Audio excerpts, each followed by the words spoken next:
Priya Sharma stood at the window of her small apartment in Delhi, watching the sun rise over the bustling streets below.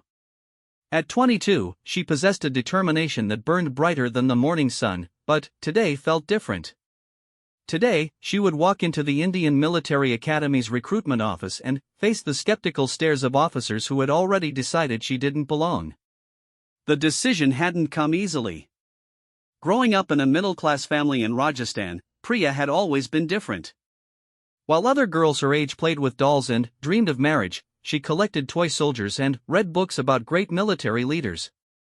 Her father, Rajesh Sharma, worked as a government clerk, and her mother, Sunita, taught at the local primary school. They were simple, hard-working people who loved their daughter but couldn't understand her unusual aspirations. "Beta, why don't you become a teacher like your mother?" her father would ask whenever she mentioned the military. "Or maybe a doctor? These are respectable careers for girls." But Priya's heart belonged to something else entirely. She had grown up listening to stories of brave soldiers who protected the nation, and, from the age of 10, she knew she wanted to be one of them. The problem was that in 1995, the Indian Armed Forces had very limited opportunities for women, and combat roles were completely off-limits. Her childhood was marked by constant battles, not with external enemies, but with societal expectations and family pressure. In school, teachers would praise her academic excellence but shake their heads when she talked about military service. "Girls should focus on studies that will help them become good wives and mothers," her class teacher once told her parents during a meeting. Priya's rebellion started small. She would sneak out to watch military parades on television at her neighbor's house when her parents weren't looking. She read every book she could find about military history and strategy, often hiding them inside her school textbooks.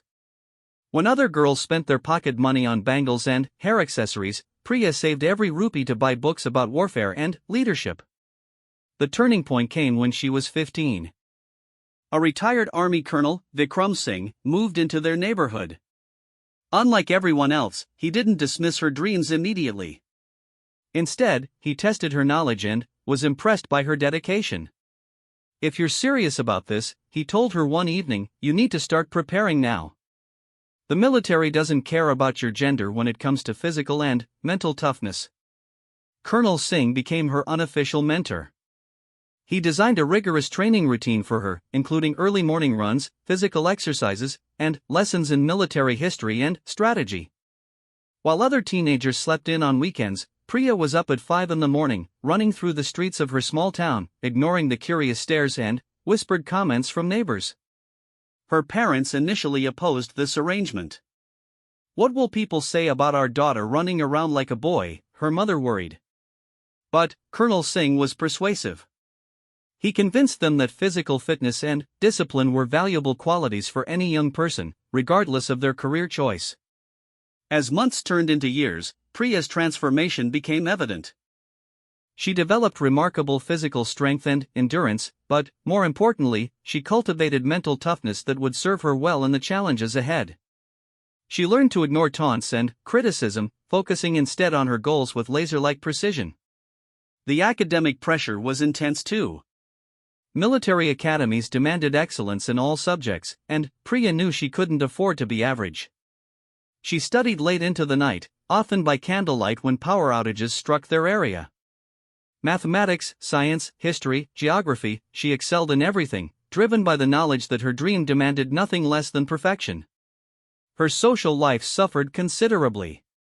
Friends gradually distanced themselves as they couldn't relate to her ambitions. "Why are you doing this to yourself?" her best friend Kavya asked one day.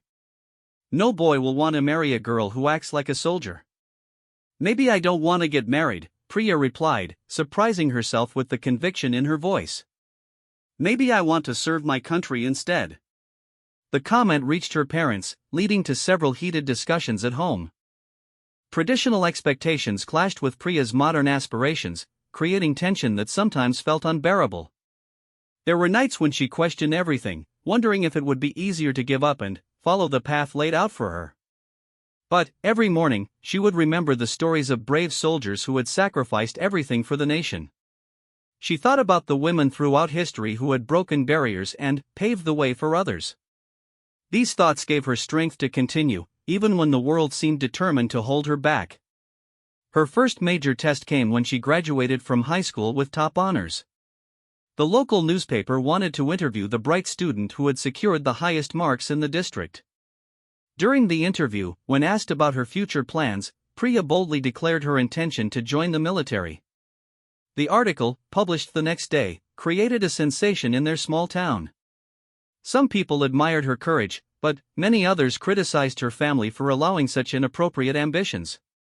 Anonymous letters arrived at their home, some supportive but others harshly critical. "You're bringing shame to our family name," distant relatives complained during a family gathering. "What example are you setting for other girls?" But Priya had learned to use criticism as fuel for her determination. Every negative comment made her more resolved to prove her doubters wrong. She continued her rigorous training routine, now supplemented with additional subjects like current affairs and general knowledge that would be tested in military entrance examinations. Colonel Singh introduced her to other retired military officers who shared their experiences and insights. Through these connections, she learned about the limited opportunities available for women in the armed forces and the additional challenges she would face as a female candidate. "The system isn't designed for people like you," Colonel Singh told her honestly. "You'll face discrimination, skepticism, and barriers that male candidates never encounter." "Are you prepared for that?" "I've been facing barriers my entire life," Priya replied. At least in the military, the barriers might serve a purpose beyond just keeping women in their place. As her 18th birthday approached, Priya began seriously researching military career options. The Indian Army had recently started allowing women in certain non-combat roles, but the opportunities were extremely limited. The Air Force and Navy had even fewer positions available. Most discouraging of all, leadership positions seemed completely out of reach for women. But Priya refused to be discouraged. She applied for every available opportunity, knowing that each rejection would teach her something valuable about the system she was trying to enter. Her first application to the Officers Training Academy was rejected due to insufficient vacancies for female candidates. The rejection letter hit her like a physical blow, but Colonel Singh was there to pick up the pieces. "This is just the beginning," he told her. "Every great leader faces rejection. What matters is how you respond to it." Priya responded by doubling her efforts. She enrolled in a graduate program while continuing her military preparation, knowing that higher education might give her an edge in future applications. She studied political science and international relations, subjects that would deepen her understanding of military strategy and national security. During college, she encountered both support and resistance from classmates and professors. Some admired her determination and unique career goals, while others considered her ambitions unrealistic and inappropriate. A few professors, particularly those with military backgrounds, became mentors who provided valuable guidance and encouragement. One professor, Dr. Meera Nair, had been one of the first women to work in defense research. She became a role model for Priya, showing her that women could indeed contribute meaningfully to national security, even if their paths looked different from traditional military careers. "The key is persistence," Dr. Nair advised. "The system changes slowly, but it does change. Someone has to be first, and it might as well be you." These words echoed in Priya's mind as she prepared for her second attempt at military admission.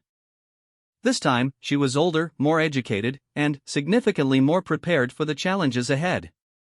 She had spent 4 years not just building her physical and mental capabilities, but also developing a deep understanding of the military culture she hoped to join. The night before her departure for Delhi, Priya sat with her parents on their modest terrace, watching stars appear in the darkening sky. The conversation that followed would stay with her forever. "Beta," her father said quietly, "I want you to know that we're proud of you, even if we don't always understand your choices." Her mother nodded, tears in her eyes. "We worried that we failed as parents because you didn't want what other girls want.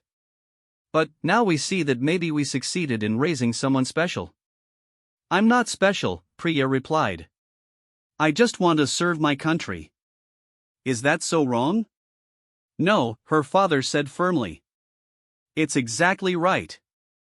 We're sorry it took us so long to see it. That conversation marked a turning point in family relationships, but Priya knew the real challenges lay ahead. The next morning, she boarded a train to Delhi with a small suitcase containing her dreams, her determination, and her unshakable belief that she belonged in uniform. The journey to Delhi gave her time to reflect on everything that had brought her to this moment. She thought about Colonel Singh's training, Dr. Nair's encouragement, her parents' eventual support, and her own unwavering commitment to a dream that others considered impossible.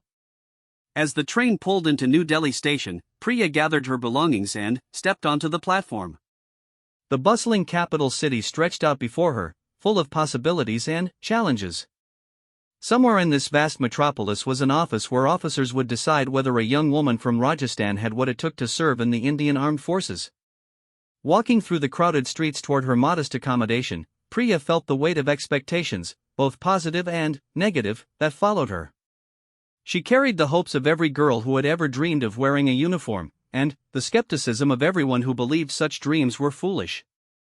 But, most importantly, she carried her own conviction that service to country transcended gender, that leadership was about character rather than conformity, and that sometimes the most important battles were fought not against external enemies, but against internal limitations and societal expectations.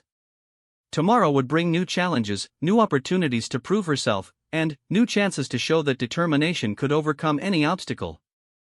As she prepared for sleep in her small room, Priya whispered a promise to herself and to all the dreamers who would follow: "They can try to hold me back, but they cannot break my spirit."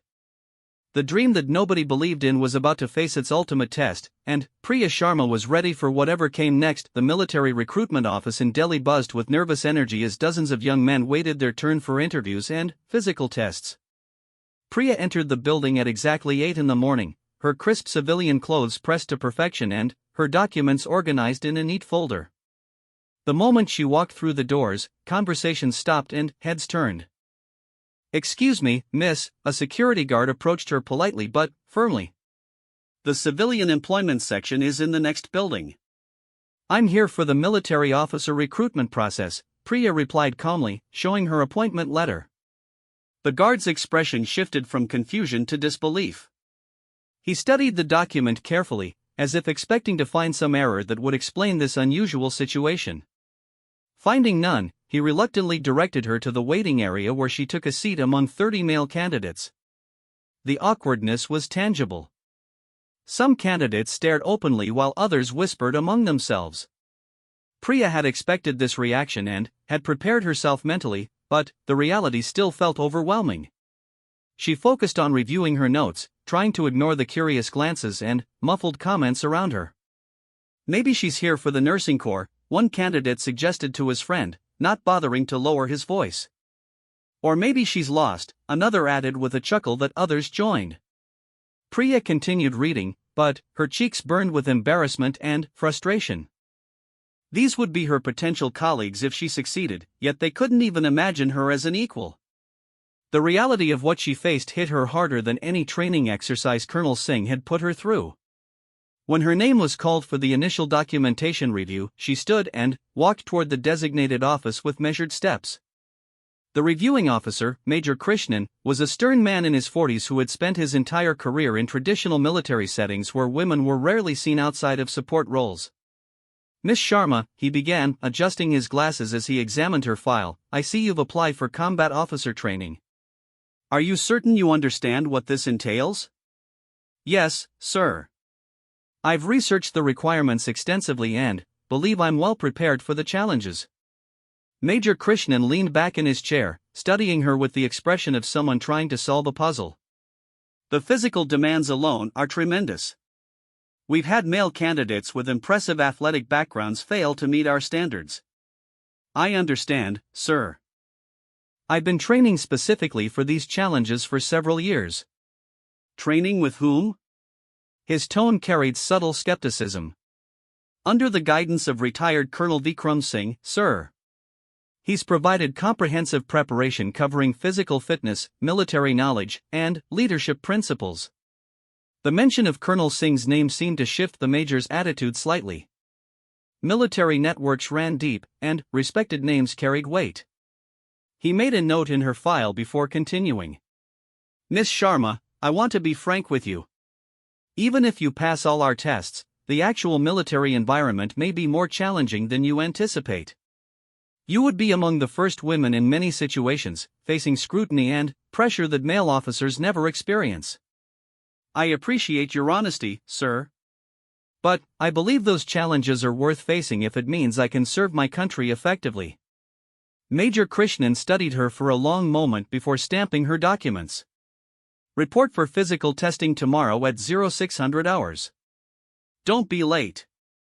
That evening, Priya called Colonel Singh from her small room to report on the day's events. His voice carried both pride and concern as he listened to her account. Remember, he advised, they're not just testing your physical capabilities tomorrow. They're testing whether you'll crumble under pressure. Every exercise will be watched more closely, every mistake magnified. You need to perform not just well, but exceptionally. The next morning arrived with monsoon clouds threatening rain. Priya reached the testing facility early, wearing the prescribed physical training uniform that made her stand out even more obviously among the male candidates. The testing officer, Captain Raman, was a fitness enthusiast whose reputation for tough standards was well known among military circles. Ladies and gentlemen, he announced, then paused and looked directly at Priya. Well, lady and gentlemen, today's testing will determine whether you have the physical foundation necessary for military service. The standards are identical for everyone. There are no concessions. The first test was a timed run over varied terrain. Priya had prepared extensively for this moment, running countless miles through Rajasthan's harsh landscape. As the group set off, she found herself naturally falling into pace with the faster runners, surprising several candidates who had expected her to struggle immediately. Halfway through the course, rain began falling, turning the track muddy and treacherous. Several candidates slipped and fell, but Priya maintained her footing and pace. She crossed the finish line in the top quarter of performers, earning surprised nods from the supervising officers. The obstacle course proved more challenging. Designed to test upper body strength, agility, and problem-solving under pressure, it demanded techniques that favored traditional male physical advantages. Priya approached each obstacle methodically, using technique and determination to compensate where pure strength might fall short. At the rope climb, she struggled more than the stronger male candidates, but her technique was flawless and her determination evident. She completed the course within the required time limit, though not with the ease displayed by some others. Not bad, Captain Raman commented as she finished. But, remember, in actual combat situations, you won't get points for effort. Results matter. Understood, sir. I'll work harder to improve. The written examinations followed the physical tests. Here, Priya's years of academic preparation paid dividends. Military history, strategy, current affairs, mathematics, and general knowledge, subjects she had studied obsessively, now became her opportunity to demonstrate intellectual capabilities that matched her physical determination. She finished the 3-hour examination confident in her performance, knowing that her scores would likely place her among the top candidates. As she handed in her papers, she noticed Captain Raman reviewing her physical test scores with other officers. Interesting candidate, she overheard one officer comment. Physical performance is adequate, academic scores likely excellent. But, can she handle the psychological pressure of actual military service? The psychological evaluation came next, conducted by a military psychiatrist, Major Dr. Shalini Gupta. Unlike the male officers Priya had encountered, Dr. Gupta seemed genuinely interested in understanding her motivations rather than questioning her suitability. What draws you to military service? Dr. Gupta asked during their private session. I want to contribute to national security and serve something larger than myself, Priya replied honestly. I believe I have the capabilities and temperament for military leadership. Have you considered the social challenges you'll face? Military culture can be particularly resistant to change, especially regarding gender roles. I've faced skepticism my entire life, Doctor. I've learned to use doubt as motivation rather than allowing it to become discouragement. Dr. Gupta made detailed notes throughout their conversation, exploring Priya's resilience, decision-making processes, and understanding of military culture. The session lasted nearly 2 hours, covering everything from family relationships to personal goals. One final question, Dr. Gupta said as their time concluded. If you succeed in joining the military but find that advancement opportunities remain limited due to your gender, how would you handle that frustration? Priya considered the question carefully. I would focus on excelling in whatever role I'm given while working to prove that women can contribute at higher levels. Change often requires someone to go first and demonstrate capability. 2 weeks of anxious waiting followed before results were announced. Priya spent the time studying advanced military texts and maintaining her physical fitness routine, but anxiety gnawed at her constantly. Had she performed well enough? Would her gender ultimately disqualify her despite strong test scores? The call came on a Tuesday morning. She was to report to the recruitment office immediately for results and, if successful, further processing. Her hands shook as she dressed carefully, knowing this moment would determine whether years of preparation had been worthwhile. Major Krishnan was waiting with her file when she arrived. His expression was unreadable as he reviewed her scores one final time. Miss Sharma, he began formally, you achieved the second highest combined score among all candidates in this recruitment cycle. Priya's heart jumped, but she waited for the complete verdict. However, he continued, and her stomach dropped, there are additional considerations for female candidates. Limited facilities, social dynamics, and operational requirements create complications that don't exist with male officers. Sir, if I may respectfully ask, are you saying that high performance isn't sufficient if you're a woman? Major Krishnan's expression softened slightly. I'm saying that excellence is your minimum requirement, not your ticket to easy acceptance. You've cleared that hurdle. The question now is whether you're prepared for what comes next. He handed her a sealed envelope. Congratulations, Second Lieutenant Sharma. You report to the Officers Training Academy in Chennai next month. Don't make us regret this decision. Priya's hands trembled as she opened the envelope and read the official acceptance letter. After years of preparation and weeks of testing, she had actually done it. She was going to be a military officer. The celebration was tempered by Major Krishnan's final advice, the real test begins now. Training Academy will be unlike anything you've experienced. You'll face instructors who don't believe women belong in uniform, fellow cadets who may resent your presence, and standards designed to break candidates psychologically as well as physically. I understand, sir. No, you don't. Not yet. But you will. He stood and extended his hand. For what it's worth, I hope you prove me wrong about the challenges ahead. That evening, Priya called her parents with the news. Her mother cried with joy while her father expressed pride mixed with worry about the difficulties that lay ahead. Colonel Singh was elated but reminded her that acceptance was only the beginning of her journey. Now the real work starts, he told her. You'll need to be twice as good to be considered half as capable. That's unfair, but it's reality. As she prepared to leave Delhi and return home for a brief visit before reporting to Chennai, Priya reflected on how much had changed since her arrival. She had entered the city as a young woman with a dream that seemed impossible to most people. She was leaving as Second Lieutenant Sharma, soon to begin military officer training. But the challenges ahead were daunting. Training Academy would test not just her capabilities but her resilience in facing institutional resistance to change. She would need to prove herself daily to instructors and fellow cadets who might never fully accept her presence. Standing at the train station, waiting for her journey home, Priya watched other young people beginning their own adventures in the capital city.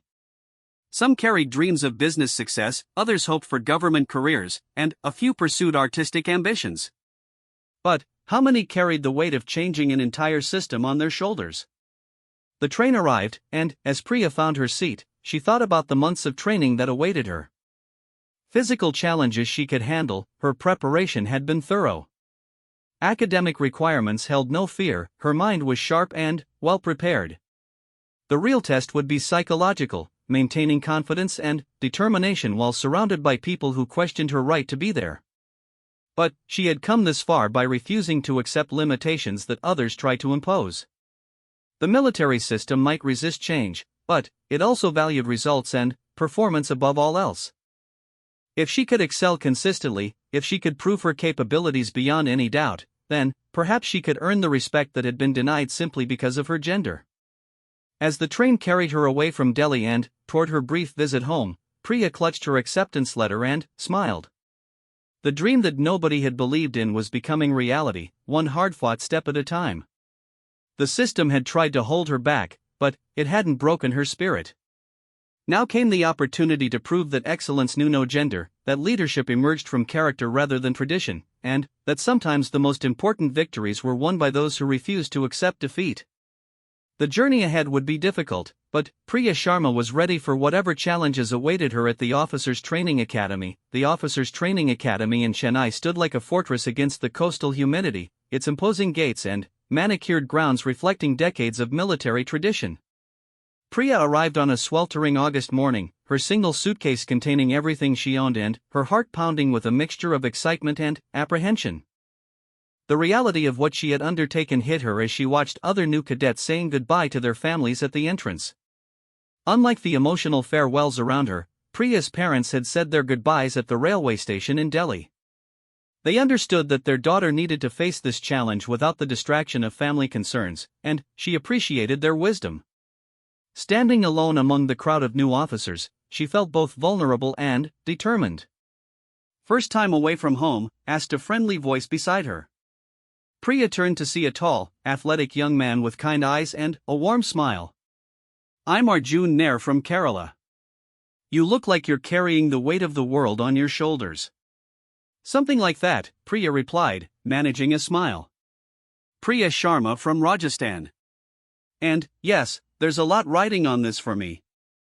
Arjun nodded understandingly, though he couldn't fully grasp the unique pressure she faced.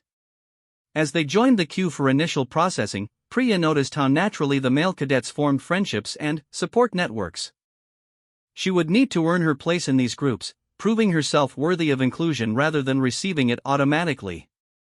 The initial briefing took place in a large hall where 150 new cadets sat in precise rows, listening to senior officers outline the rigorous training program ahead. Colonel Raghavan, the academy commandant, was a decorated officer whose presence commanded immediate respect and attention. "Ladies and gentlemen," he began, his voice carrying clearly through the hall, "you are here because you represent the finest young minds and spirits our nation has to offer. Over the next 11 months, we will test every aspect of your character, capability, and commitment to service." His eyes swept across the assembled cadets, pausing briefly when they encountered Priya among the sea of male faces. "Some of you will discover that military service is not what you imagined. Others will find reserves of strength and leadership you never knew you possessed. All of you will be changed by this experience." After the briefing, cadets were assigned to companies and shown to their accommodation. Priya found herself in Kilo Company, housed in a separate wing due to her gender. While the male cadets shared dormitory-style rooms that fostered camaraderie, she had a small single room that provided privacy but also isolation. Her company commander, Major Suresh Menon, was a career infantry officer known for his exacting standards and traditional views. During her initial interview, he made his position clear without being openly discriminatory. "Cadet Sharma," he said, reviewing her file, "you've achieved impressive scores to reach this point. However, academic and physical tests only measure potential. Leadership under pressure requires qualities that can't be evaluated in controlled environments." "Yes, sir. I'm eager to prove my capabilities in all areas."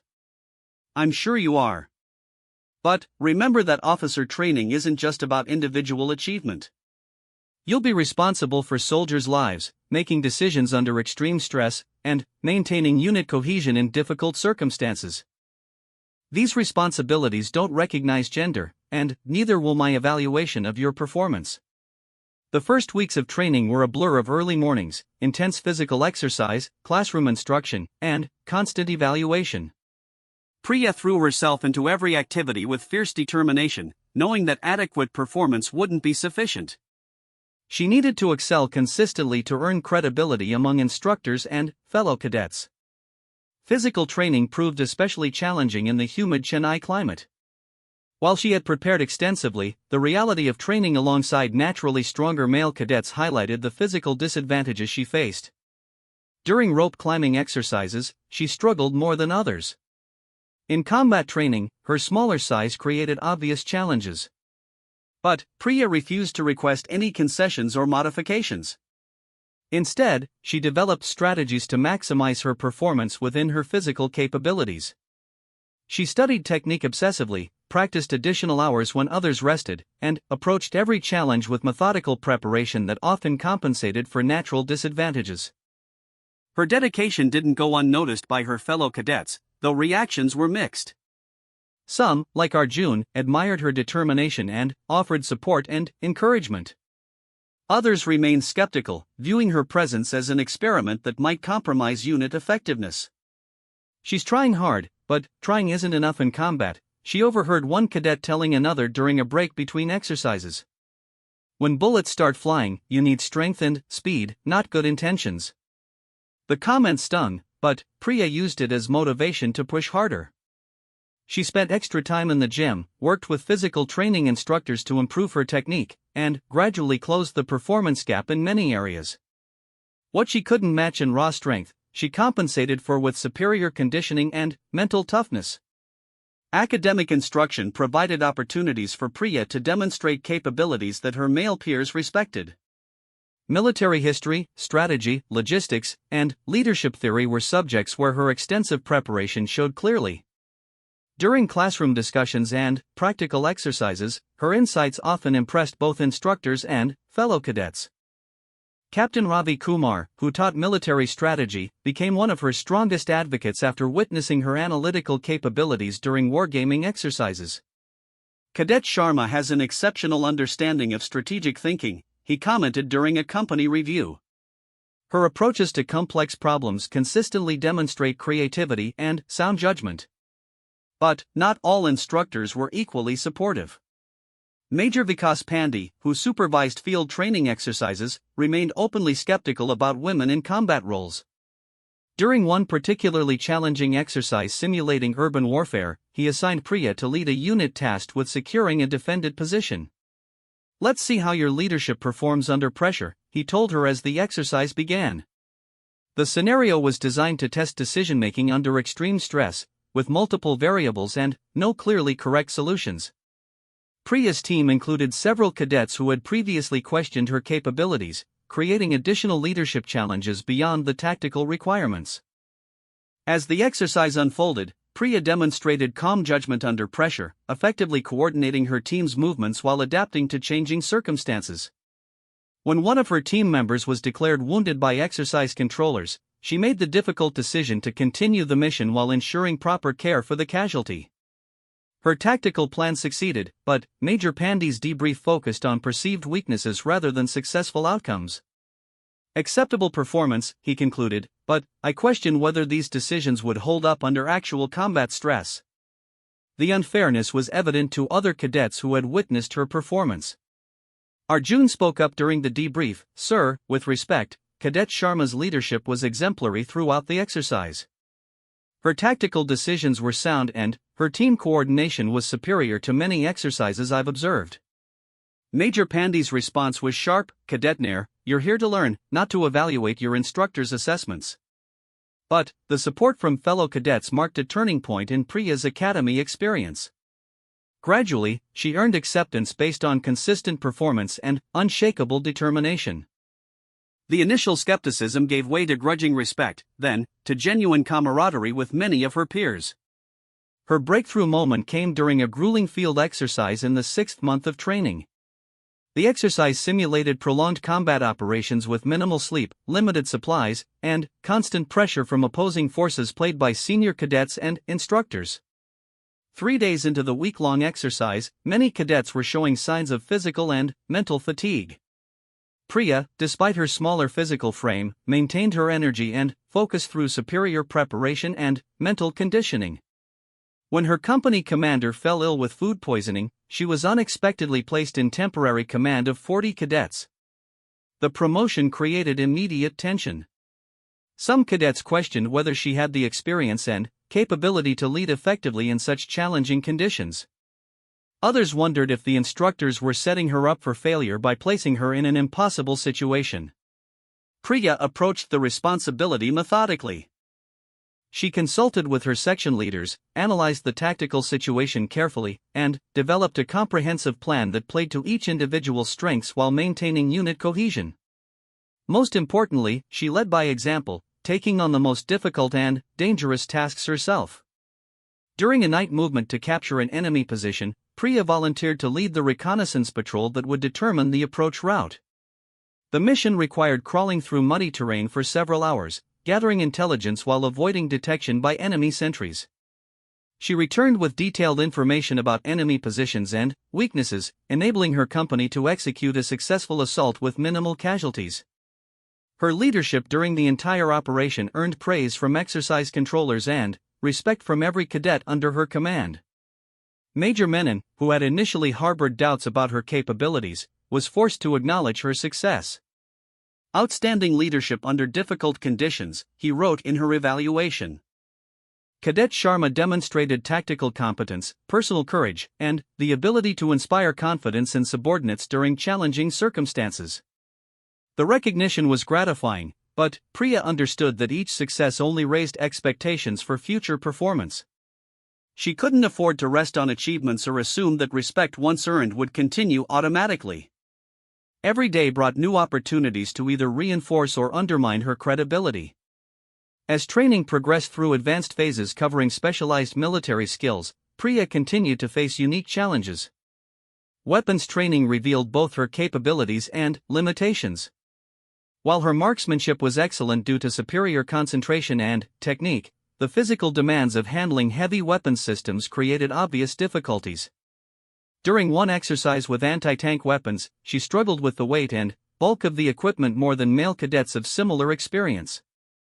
The instructor's criticism was harsh: "In combat, enemy tanks won't wait while you adjust to equipment limitations." But Priya's response demonstrated the mental toughness that had carried her this far.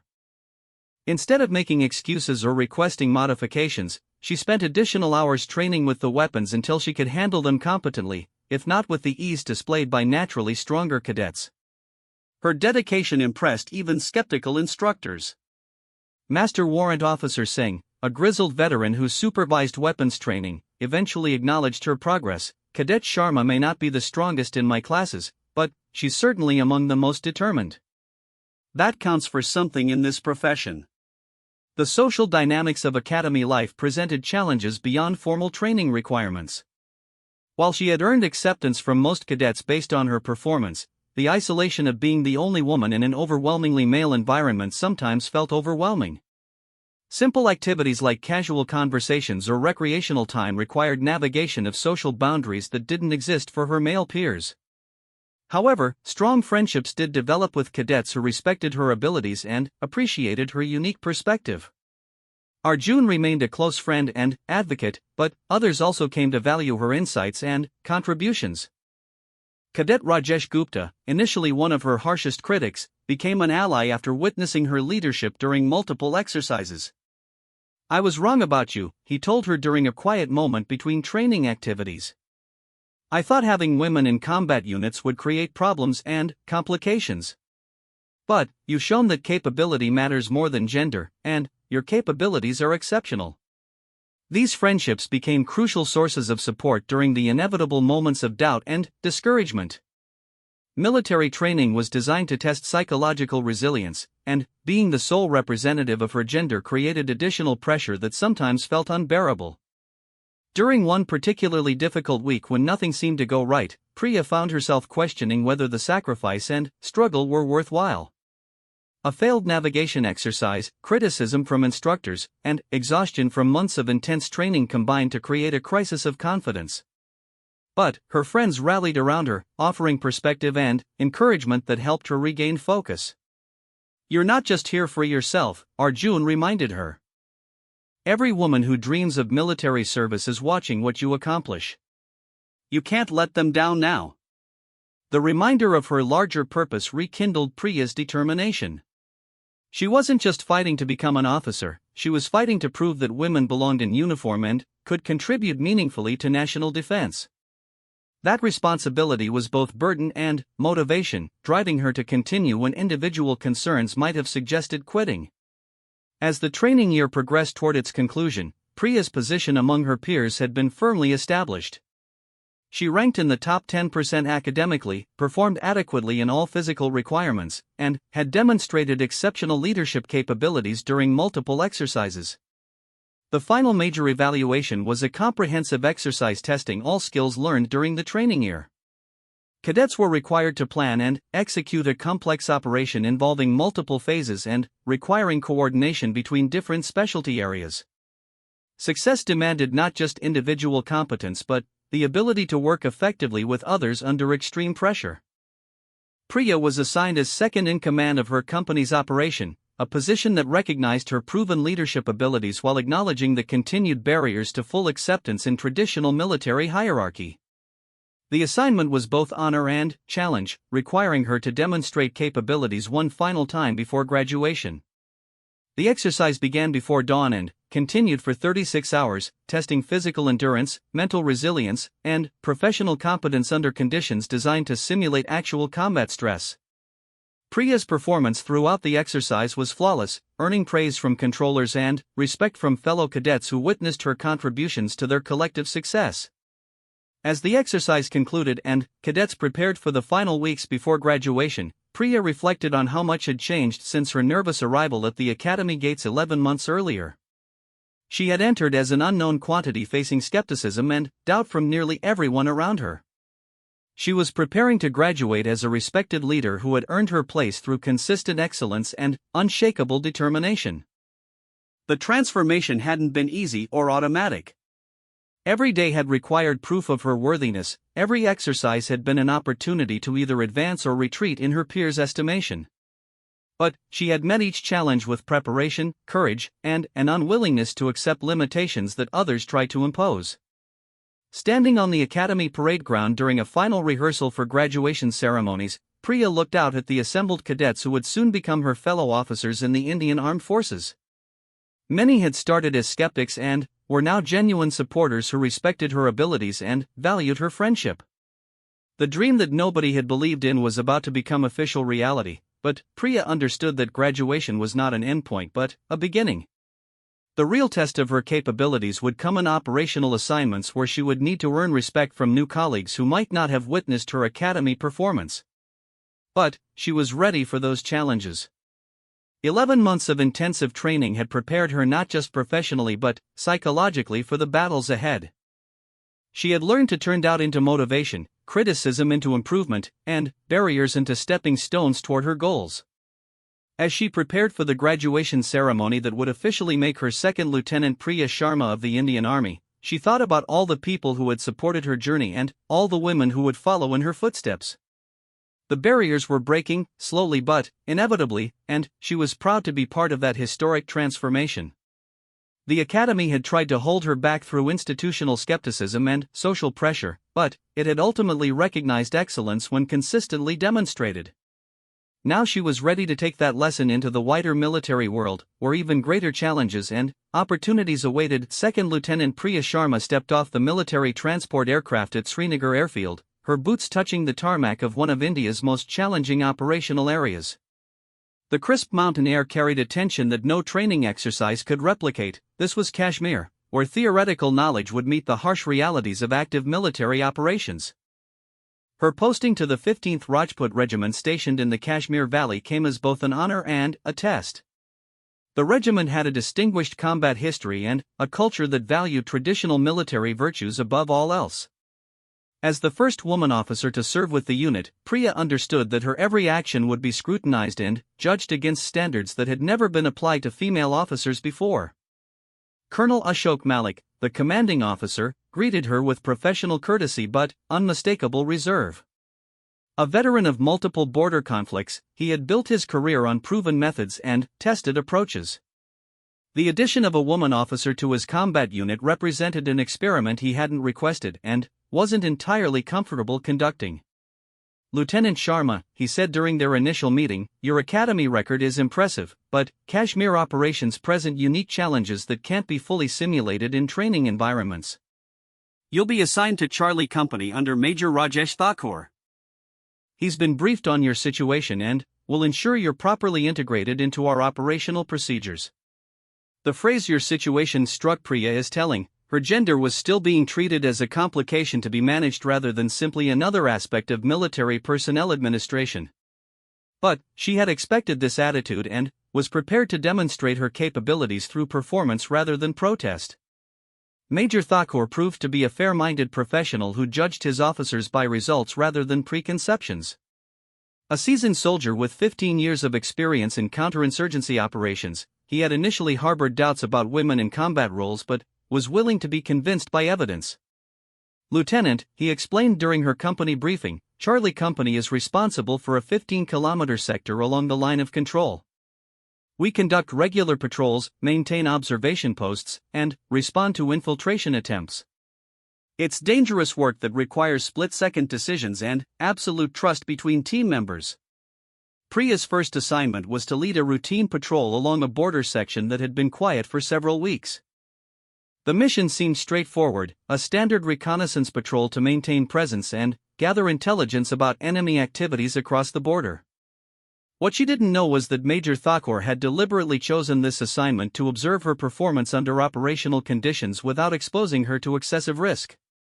Her patrol team consisted of 8 experienced soldiers, all of whom had served multiple tours in Kashmir and had developed the heightened awareness necessary for survival in such an environment. Lance Naik Suresh Kumar, the patrol's senior non-commissioned officer, had initially been skeptical about taking orders from any academy fresh officer, particularly a woman with no operational experience. "Ma'am," he said respectfully but directly before their first patrol, "the men are good soldiers, but they're not used to this situation. They're wondering how you'll handle yourself if things go bad." Priya appreciated his honesty and directness. "Lance Naik Kumar, I understand their concerns because I share them. I can only prove myself through actions, not words. All I ask is that you give me the chance to demonstrate my capabilities." The first patrol proceeded without incident, allowing Priya to observe her men's procedures and demonstrate her own competence in navigation, communication, and tactical awareness. She noticed everything: how they moved through different terrain, their methods for maintaining security, and their responses to various environmental challenges. Most importantly, she led by example rather than relying solely on rank authority. When the patrol encountered difficult terrain, she took point position during the most challenging sections. When they established security positions, she took her turn at the most exposed posts. By the end of their 8-hour mission, she had earned grudging respect from soldiers who had expected her to rely on privilege rather than competence. "She doesn't ask us to do anything she won't do herself," Lance Naik Kumar reported to Major Thakur after the patrol. "That counts for something with the men." Over the following weeks, Priya gradually earned integration into the company's operational routine. Her patrols became more complex and challenging as her competence became established. She learned to read terrain like a map, to identify suspicious activities across the border, and to make the rapid tactical decisions that border security demanded. Her breakthrough moment came during her 6th week with the regiment, when intelligence sources reported possible infiltration attempts in her patrol sector. Major Thakur assigned her to lead an extended reconnaissance mission with orders to locate and observe suspected infiltrators without engaging unless absolutely necessary. The mission required movement through particularly difficult mountain terrain at night, navigating by compass and map through forests and rocky ground where a single mistake could result in serious injury or compromise of the patrol's position. Priya spent hours studying topographical maps and weather reports, planning routes and contingencies with the methodical approach that had served her well during training. Her patrol moved out at midnight, using night vision equipment to navigate treacherous paths while maintaining noise discipline that would prevent detection by either infiltrators or border guards on the other side. The physical demands were enormous: steep climbs carrying full equipment loads, river crossings in frigid water, and constant vigilance for both enemy activity and natural hazards. For hours into the mission, Priya spotted movement through her night vision scope that didn't match normal wildlife patterns. 3 figures were moving carefully through forest cover approximately 500 meters away, heading toward Indian territory. Their movements were too deliberate and coordinated to be anything other than trained infiltrators. Following her orders, Priya positioned her patrol to observe and track the infiltrators rather than engaging immediately. She radioed their position and movement direction to company headquarters while maintaining visual contact with the enemy team. The information would allow other units to position themselves for interception while avoiding premature contact that might allow the infiltrators to escape. For the next 6 hours, Priya's patrol shadowed the infiltrators through challenging terrain, reporting their movements and activities while remaining undetected. The mission required exceptional skill in fieldcraft and remarkable physical endurance, qualities that her men observed and appreciated. When the infiltrators finally moved into a position where they could be safely intercepted by converging Indian forces, Priya coordinated the final phase of the operation with textbook precision. The enemy team was captured without casualties on either side, and intelligence gathered from them provided valuable information about planned terrorist activities. Major Thakur's commendation was brief but significant: outstanding field leadership and tactical competence. Lieutenant Sharma demonstrated all qualities expected of an effective combat officer. More meaningful to Priya was the changed attitude of her men. Lance Naik Kumar's assessment reflected the transformation. "Ma'am, we've worked with many officers over the years. Some are book smart but can't handle the field. Others are brave but lack judgment. You've got both courage and brains, and that's what we need out here." Word of her successful operation spread quickly through the regiment, earning her recognition from other company commanders and grudging respect from officers who had initially questioned her presence. But Priya understood that each success only raised expectations for future performance, and one failure could undermine everything she had accomplished. Her next major test came when the regiment received intelligence about a planned major infiltration attempt involving a larger group of well-armed terrorists. The operation would require coordination between multiple units and present significantly greater risks than anything Priya had previously encountered. Colonel Malik assigned her to serve as liaison officer between Charlie Company and the Special Forces unit that would lead the counter-infiltration operation. The assignment recognized her proven capabilities while placing her in a position where she could gain experience with complex operations without bearing primary responsibility for their success. The Special Forces commander, Major Vikram Singh, was a decorated veteran known for his aggressive tactics and demanding standards. His initial meeting with Priya was professional but cool, clearly reflecting his uncertainty about working with an inexperienced woman officer in such a critical situation. "Lieutenant Sharma," he said during their planning conference, "this operation will require precise coordination and split-second timing. Any communication failures or hesitation could result in casualties among our forces or successful escape by the enemy." "Understood, sir. I've studied our communication procedures and contingency plans thoroughly. My company is prepared to execute whatever coordination is required."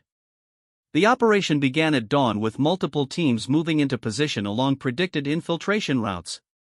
Priya found herself managing communications between 6 different units while tracking the movement of enemy forces based on intelligence reports and field observations. As the operation unfolded, the enemy proved more numerous and better organized than anticipated. The initial plan required rapid modification as circumstances changed, demanding flexible thinking and clear communication under pressure. Priya's role became crucial as she coordinated adjustments between units that needed to maintain security while adapting to new tactical requirements. When the primary Special Forces team made contact with a large group of infiltrators, the situation became chaotic quickly. Enemy forces proved to be well-armed and tactically sophisticated, turning what should have been a routine interception into a serious firefight. Additional Indian forces were needed urgently, but coordination had to be perfect to avoid friendly fire incidents in the confusing mountain terrain. Priya found herself managing the most complex military operation of her career, coordinating between units under fire while tracking multiple enemy groups and ensuring that reinforcing forces could be positioned effectively. Her training academy exercises had prepared her for such challenges theoretically, but the reality of actual combat operations was far more demanding than any simulation. For 4 hours, she maintained communications between units, coordinated air support, and helped direct medical evacuation for wounded soldiers. Her performance under extreme pressure impressed even skeptical officers who witnessed her competence during the most critical phases of the operation. The operation concluded successfully with the elimination or capture of the entire infiltrator group, but not without cost. 3 Indian soldiers were wounded, though none seriously, and the enemy had proven more capable than intelligence assessments had suggested. Major Singh's after-action assessment acknowledged Priya's contributions. Lieutenant Sharma's communication coordination was exemplary throughout the operation. Her clarity under pressure and tactical awareness contributed significantly to our successful outcome. But the recognition that meant most to Priya came from the soldiers she had worked with during the operation. Their acceptance was complete now, based not on accommodation or political correctness but on demonstrated competence under the most demanding circumstances military service could present. As news of the successful operation spread beyond the regiment, Priya found herself receiving attention she hadn't sought. Military publications wanted to interview the first woman officer to participate in major combat operations in Kashmir. Political leaders praised her service as evidence of women's capabilities in military roles. The attention was flattering but also concerning. Priya worried that being portrayed as a symbol might overshadow her desire to be judged simply as a competent officer.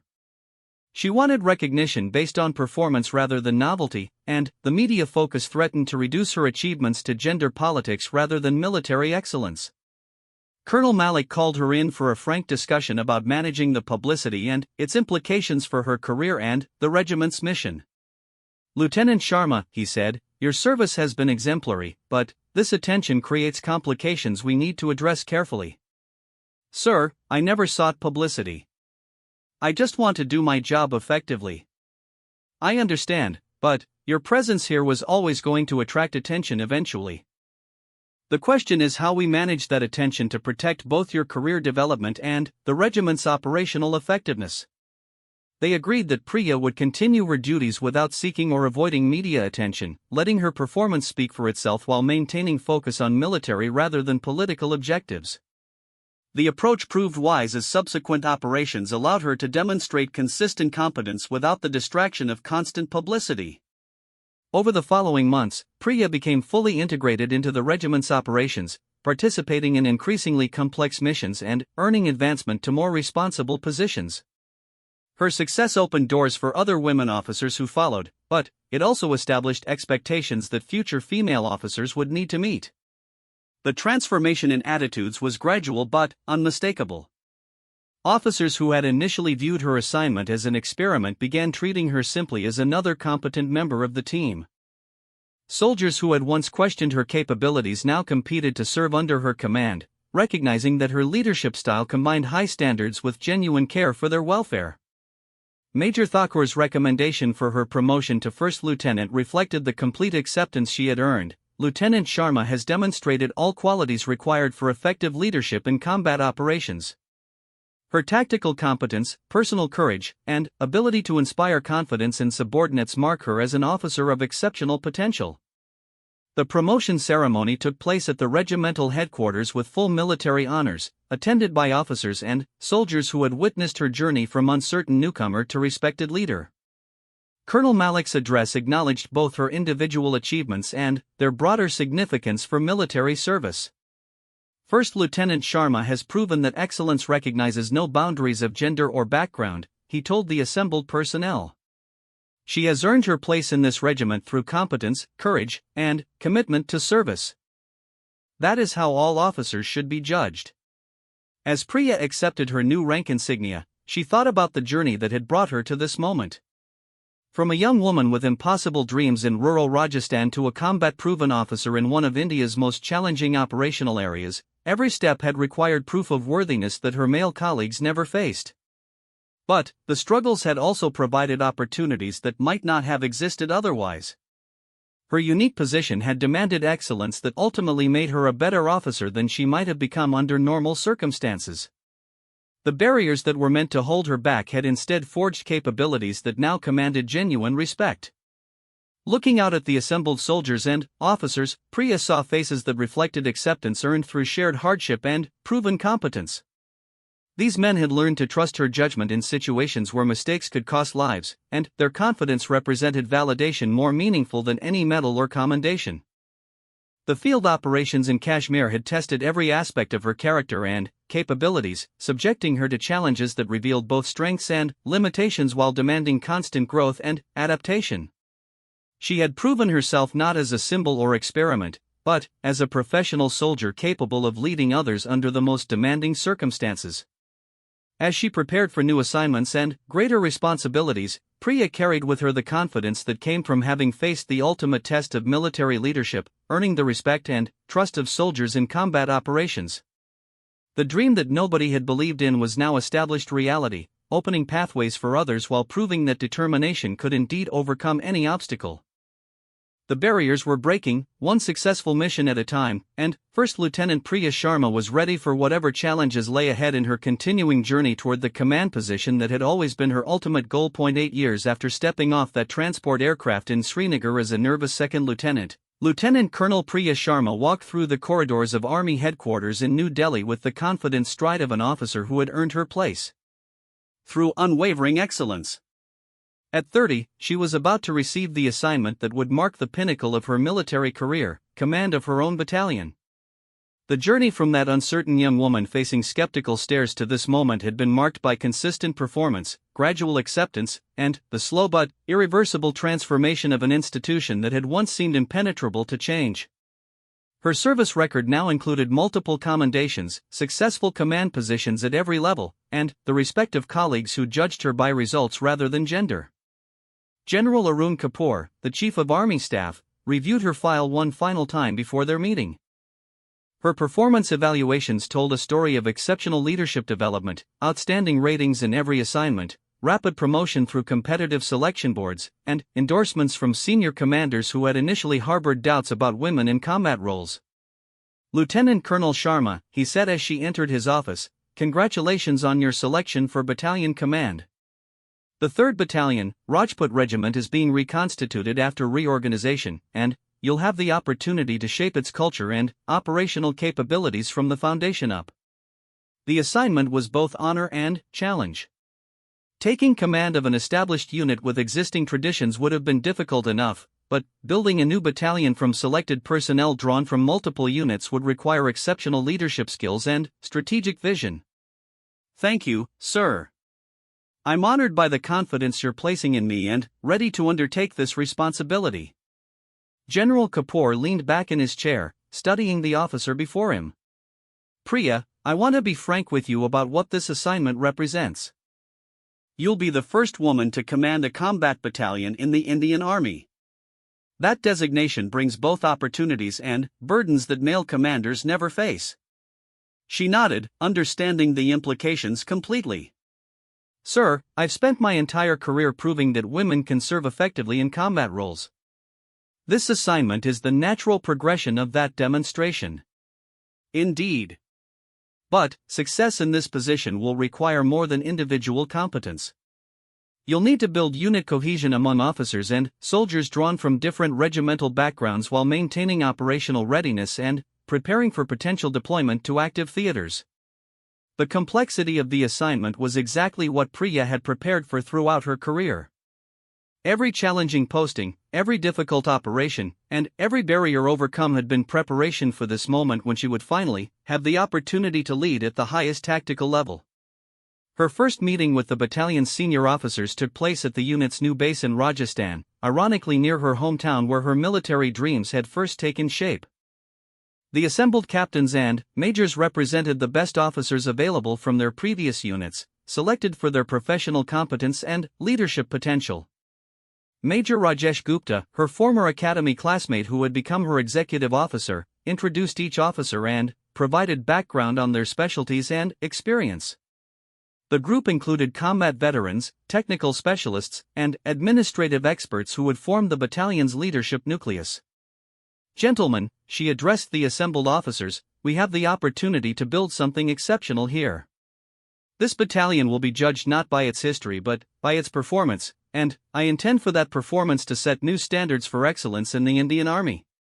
Her approach to command reflected lessons learned throughout her career. Rather than relying on formal authority alone, she established credibility through demonstrated competence and genuine concern for her subordinates' professional development. Officers who had initially wondered about serving under a woman commander soon found themselves inspired by her vision and motivated by her leadership style.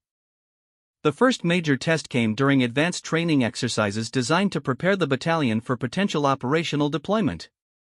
The exercises tested every aspect of unit capability, from individual soldier skills to complex combined arms operations requiring coordination between multiple specialties. Priya's leadership during these exercises demonstrated the tactical competence and strategic thinking that had marked her entire career. She pushed her officers and soldiers to excel while providing the support and guidance necessary for success. Her emphasis on teamwork and mutual respect created unit cohesion that impressed observing senior commanders. Colonel Suresh Nanda, the brigade commander responsible for evaluating the battalion's readiness, had initially harbored doubts about the experimental assignment of a woman to such a critical position. His assessment after the training exercises reflected genuine admiration for what he had witnessed. Lieutenant Colonel Sharma has developed this unit into one of the most effective battalions I've observed in 30 years of service, he reported to division headquarters. Her leadership style combines high standards with genuine care for personnel, resulting in exceptional morale and operational competence. But the ultimate test would come with actual operational deployment. 6 months after assuming command, Priya received orders to deploy her battalion to the eastern border where tensions with neighboring countries required reinforced military presence and potential combat operations. The deployment tested every aspect of her leadership and the unit cohesion she had worked to develop. Moving 800 soldiers and their equipment across the country while maintaining readiness for immediate operations demanded logistical expertise and leadership skills that few officers ever needed to demonstrate. Her planning for the deployment reflected the methodical approach that had characterized her entire career. Every detail was considered and contingencies planned for potential complications that could compromise the mission or endanger her soldiers. The successful execution of this complex operation earned recognition from senior commanders and confidence from the soldiers under her command. Establishing operations in the new theater presented fresh challenges. The battalion's area of responsibility included a significant section of disputed border territory where infiltration attempts and border violations occurred regularly. Priya's soldiers would need to maintain constant vigilance while conducting regular patrols and security operations. Her approach to these operations balanced aggressive defense of Indian territory with careful adherence to rules of engagement designed to prevent escalation of border tensions into larger conflicts.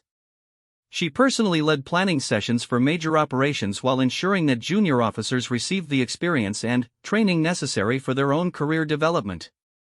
The first major incident occurred 3 months into the deployment when sensors detected a significant infiltration attempt in the battalion sector. Intelligence reports suggested that the infiltrators were well armed and intended to conduct terrorist operations against civilian targets. Priya's response demonstrated the tactical competence and decision-making ability that had marked her rise through military ranks.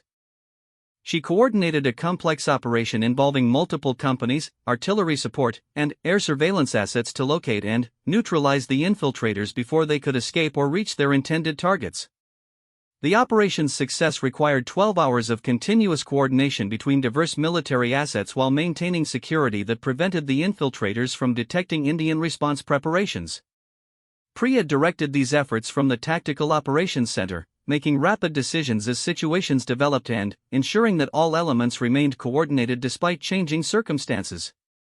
When the infiltrators were finally located and engaged, the resulting firefight tested every aspect of the battalion's training and preparation. Priya's soldiers performed with exceptional competence, following tactical procedures while adapting to unexpected circumstances that required initiative and courage. The operation concluded with the elimination of the entire infiltrator group without casualties among Indian forces. Intelligence gathered from captured materials provided valuable information about planned terrorist activities and enemy operational methods. General Mehra, the corps commander responsible for the sector, personally visited the battalion to commend their performance and assess their operational capabilities. His evaluation reflected genuine appreciation for what Priya had accomplished in less than a year of command. Lieutenant Colonel Sharma has developed this battalion into one of the most effective units in my command, he reported to Army headquarters. Her leadership has created exceptional unit cohesion and operational competence that serves as a model for other commanders. But, perhaps more meaningful was the recognition from her own soldiers and officers. Captain Arjun Nair, now serving as one of her company commanders, reflected the transformation in attitudes that Priya's career had helped create throughout the army. "Ma'am, when we first heard we'd be serving under a woman battalion commander, some of us wondered how it would work," he admitted during a private conversation. "But, you've shown us that leadership is about competence and character, not gender. The soldiers would follow you anywhere." That confidence was tested during a major border incident that occurred in the second year of deployment. Enemy forces conducted a significant infiltration and attack against an isolated border post, requiring immediate response to prevent loss of territory and casualties among Indian forces. Priya's battalion received orders to conduct an immediate counterattack to restore the border position and eliminate the infiltrating forces. The operation would require movement through difficult terrain under enemy fire, followed by a coordinated assault against well-prepared defensive positions. Her planning for the operation demonstrated the strategic thinking and tactical competence that had marked her entire career. She coordinated artillery support, airstrikes, and ground assault forces to maximize effectiveness while minimizing casualties among her soldiers. The operation began at dawn with Priya directing coordination from an advanced command post that allowed her to maintain situational awareness while remaining close enough to influence the battle's outcome. Her soldiers performed with exceptional courage and competence, following their training while adapting to combat realities that no exercise could fully simulate. The assault succeeded in restoring Indian control of the border position and eliminating the infiltrating forces, but the cost included several wounded soldiers who required immediate medical evacuation and care. Priya's response to casualties demonstrated the leadership qualities that had earned her soldiers' loyalty and confidence. She personally ensured that wounded soldiers received proper medical attention while coordinating continued operations to secure the area against potential follow-up attacks. Her presence among the troops during and after combat operations reinforced their confidence in her leadership and commitment to their welfare. The successful operation earned recognition at the highest levels of military command. General Kapoor personally called to commend her performance and discuss her future career prospects. "Priya, your leadership during this operation has been exceptional," he told her. "You've proven beyond any doubt that women can command combat units effectively under the most demanding circumstances. More importantly, the operation marked a watershed moment in military acceptance of women in combat leadership roles.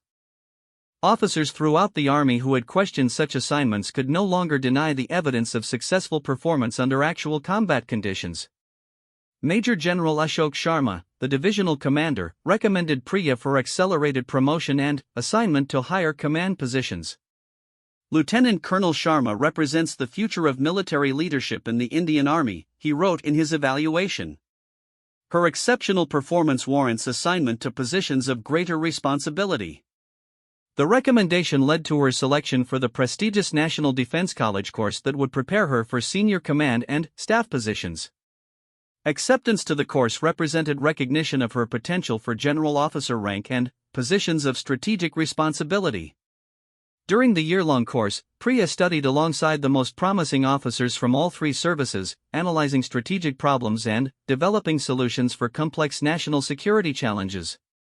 Her contributions to course discussions and research projects impressed faculty members and fellow students who recognized her exceptional analytical abilities and strategic thinking. Her thesis project examined the integration of women into combat roles across different military organizations, providing recommendations for policy development based on her personal experience and comparative analysis of international practices. The research became influential in shaping military policies and procedures for gender integration. Upon completion of the course, Priya received promotion to full colonel and assignment as chief of staff to a division headquarters responsible for a critical border sector.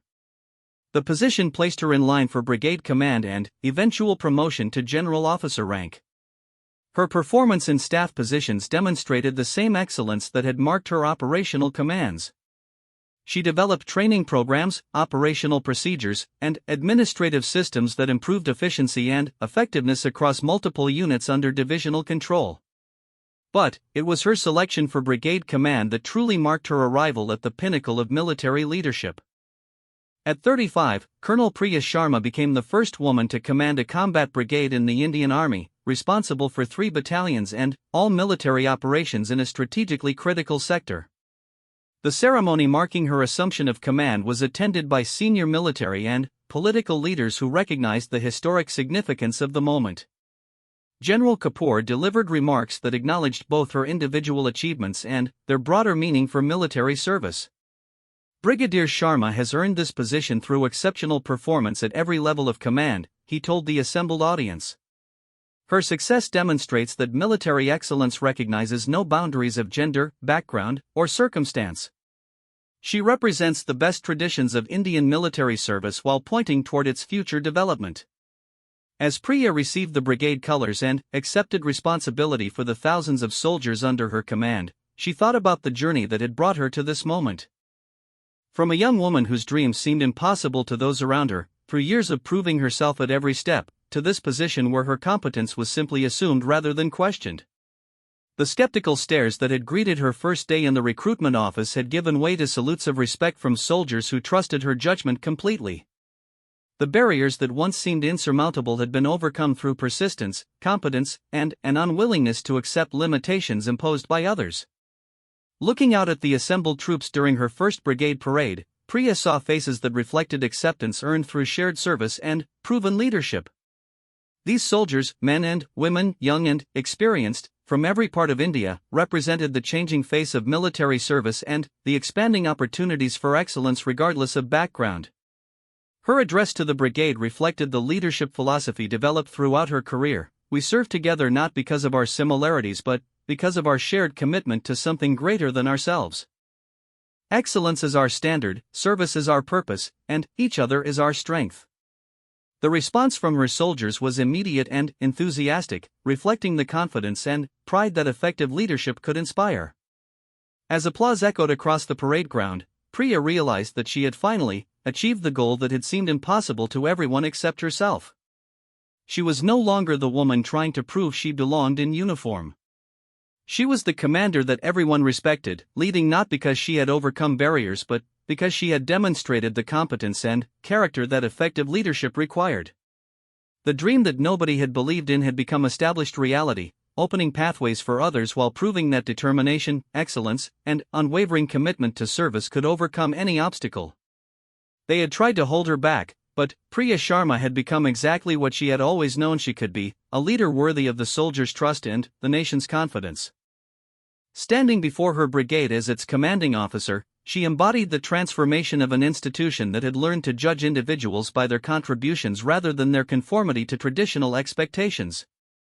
The barriers were not just broken but forgotten, replaced by recognition that excellence came in many forms and served the same noble purpose. Brigadier Priya Sharma had proven that leadership knew no gender, that competence transcended all artificial limitations, and that sometimes the most important victories were won by those who refused to accept that their dreams were impossible. She had become the commander everyone respected because she had earned that respect through service, sacrifice, and an unshakable commitment to excellence that inspired everyone around her.